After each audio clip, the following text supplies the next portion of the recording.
वह बंजारन जो एक एक करके पूरे गांव के मर्दों को अपना शिकार बनाती चली गई। कहते हैं मुसाफिरों को ठिकाना देना एक पुण्य का काम होता है, लेकिन क्या होगा अगर वही मुसाफिर घर के लोगों को मार कर घर पर कब्जा करके बैठ जाए तो। कुछ ऐसी ही घटना घटी यूपी के मुरादाबाद में स्थित ललितपुर के गांव में। तो जनाब, कहानी ये 80 साल पहले की है।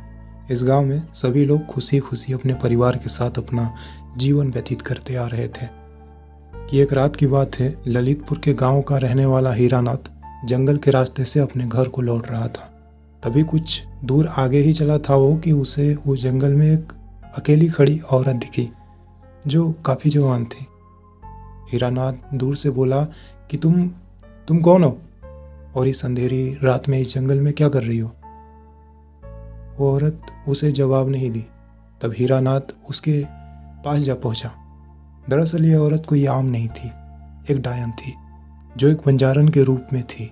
हीरानाथ जैसे ही बंजारन के रूप में उस डायन के यौवन को देखा तो उस पर मोहित हो गया और उससे पूछा, आप कौन हो। बंजारन बोली, मैं एक अबला नारी हूँ। मुझे घर वालों ने घर से बाहर निकाल दिया है। मेरे पास रहने के लिए कोई ठिकाना नहीं है, इसलिए मैं जंगल से गुजर रही थी। हीरानाथ बोला, अरे ये जंगल में तुम यूं ना भटको, तुम जवान हो और खूबसूरत भी। क्या तुम मेरे साथ चलोगी? मैं तुम्हें रहने के लिए कोई ना कोई इंतजाम कर दूंगा। बंजारन बोली, इस दुखिया को अगर आप ठिकाना देंगे तो बहुत कृपा होगी साहब। फिर क्या था, हीरानाथ बंजारन को यानी उस डायन को अपने साथ लिया कर गाँव चला आया और उसके रहने के लिए अपने घर के बाजू में ही एक बड़े से कुटिया का इंतजाम यानी निर्माण कर दिया। लेकिन जनाब, वो कहते हैं ना, इस दुनिया में किसी को फ्री का कुछ नहीं मिलता, यहाँ तक श्वास भी नहीं। हर एक वस्तु की कोई ना कोई इंसान को कीमत चुकानी पड़ती है। जनाब, बंजारन को ठिकाना पाने के लिए अपने जिस्म को हीरानाथ को हवाले करनी पड़ी। यानी हीरानाथ के साथ बंजारन को पूरी रात सोना पड़ा और उस रात बंजारन को हीरानाथ से इतना सुख मिला, यानी उस डायन को इस प्रकार का सुख का अनुभव हुआ कि वो उस सुख की आदी हो गई। हालांकि वो एक डायन थी। आपने अक्सर सुना होगा, डायन मर्दों को अपना शिकार बनाती है और उसकी जवानी को छीन लेती है। ठीक ऐसा ही हुआ।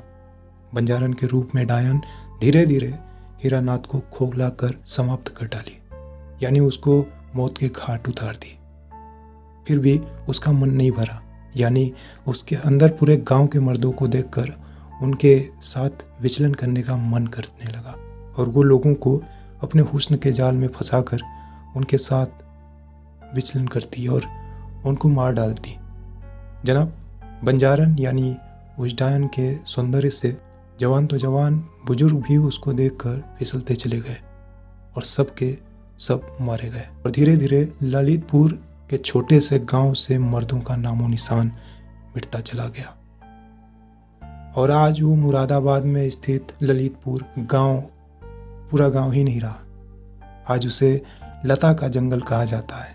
जिस जंगल में डायन के बारे में जानने वाले आज भी जंगल में प्रवेश करने से कांपते हैं कि कहीं वो बंजारन के रूप में डायन ना दिख जाए। जनाब, कहते हैं कमातुर इंसान अपना होश खो बैठता है। समझ उसे तब आता है जब वो पूरा खोखला हो जाता है। हमारी दादी माँ का एक बात याद रखिएगा कि हुस्न के जाल में पड़कर किसी के वसी भूत मत हो जाए, वरना आपका फ्यूचर खराब हो सकता है। Bye bye.